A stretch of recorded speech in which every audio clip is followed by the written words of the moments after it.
August 12th. Welcome to Heaven's Mopars. I'm Scott, and I am about to drop a 440 and a 727 in a 70 Duster. I'm getting closer. It's awesome. I am at about 488 subscribers right now, I do believe. About to hit 500, so I'm stoked about that. And the timing is awesome because right as I hit about 500 subscribers, I put my motor in the car. How cool is that?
Okay, I took the pan off of it. If you notice, the bolts on it were loose. The reason why they were loose is because Chris Albrecht and we took the pan off of it to look inside of this. Chris, if you do not know, he has a podcast called Talking Mopars Podcast. And if you have not heard that yet, go check it out. It's really cool. He puts a lot of time and effort into each podcast, and he also has interviews with people. He does car stories. He has people send in their car stories. I actually submitted my car story in episode 6 and of my 65 Dart GT, so he read that on there, so that was cool. And so yeah, so go check him out. He's on Facebook and YouTube, I think Instagram, but he's got probably around 150 episodes now. So check him out. But anyway, we had traded, if you don't know, Chris, he had bought my 73 Roadrunner from me. And he traded these parts to help lower the price of the car, and because I needed a transmission for my Duster, so it worked out perfect. Chris, he had this in a previous trade and he never cracked it open to see what was in it. He was told that these parts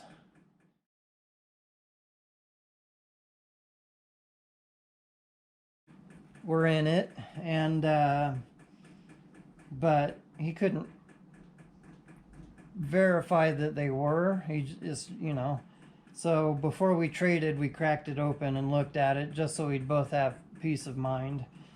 And I had bought a gasket for it, but then after looking at this one closer, this one's still soft and there's no cracks in it. However, there was some rust underneath the gasket stuck to the pan. So I took this over to my bench grinder and ground off the rust and polished it up, and took a wire brush and cleaned up around the edges here. And so now we can put this thing back together. Let's do this.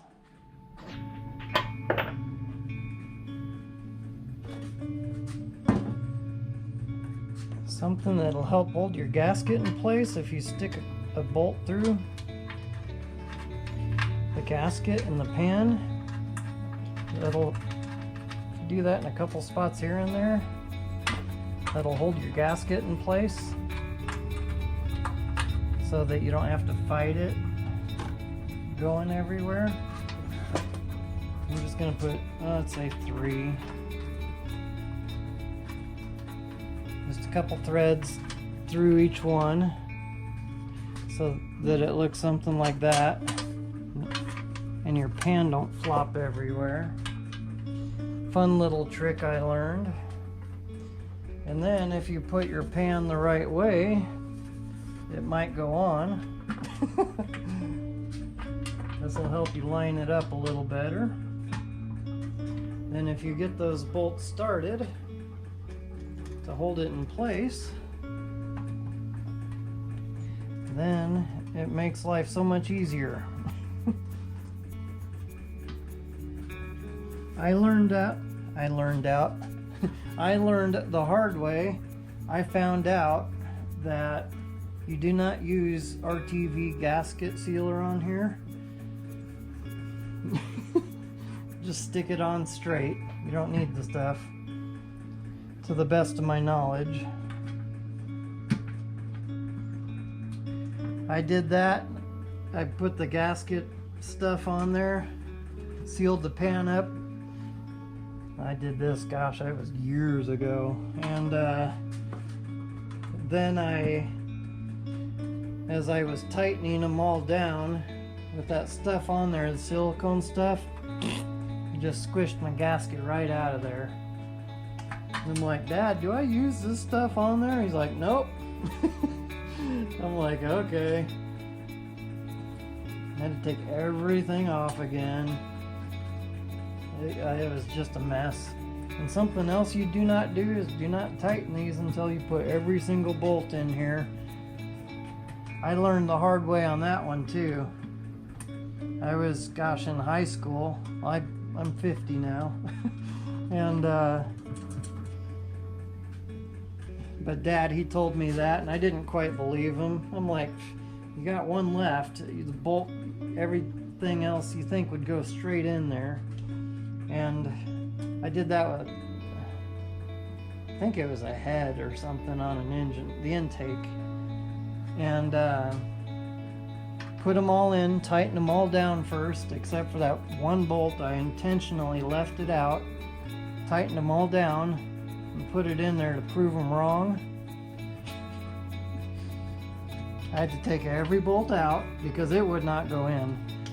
I know I'm having a problem with this one, but I think it's hitting the gasket. Might have to come back to that one maybe. So anyway, yeah, that's what I get for being a little punk kid, thinking I knew it all. So anyway, yeah, I'll come back to that one. I'll put these other ones in. Shut the camera off. Something I did was I took this bolt out and I replaced it with another one. Sometimes, oddly enough, that helps too. Sometimes if they're not starting, there it goes. Just used a different bolt. I'll put that one down here. There we go. Another little trick I learned. Missing one. It's over here. Make sure they're all finger started. Started with your fingers. Got the threads going. They're all in there. Man, this one's being tight, but it's in. Okay. And then you bounce around in a star-shaped pattern, just back and forth until every one of them, just run it up, just snug, so that it pushes the gasket, the pressure all the way around it evenly. Probably give it a quarter turn. That's the way I learned. Just go back and forth. Don't tighten each one all the way, because if you do, it'll might have a leak.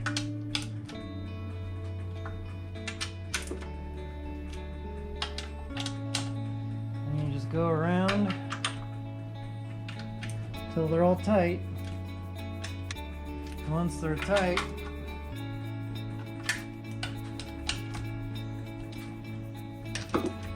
reef them a little more. Okay, now I think I got them all, so I'm just going to make sure that I did.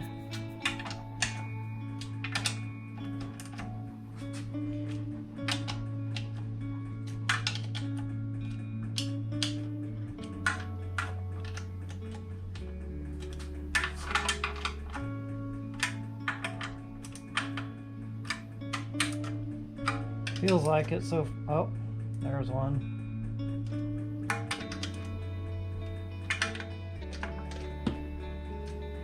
Spoke too soon. Okay. To the best of my knowledge, I think that should be fairly good. Use the book, use the specs, use torque. I'm a backyard mechanic, so yeah, I don't know the torque specs. This is where I need to look into things. I've never really been into mini transmissions. Changed a filter or two, but that's about it. Just make sure they're just good and snug, but not too hard.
That was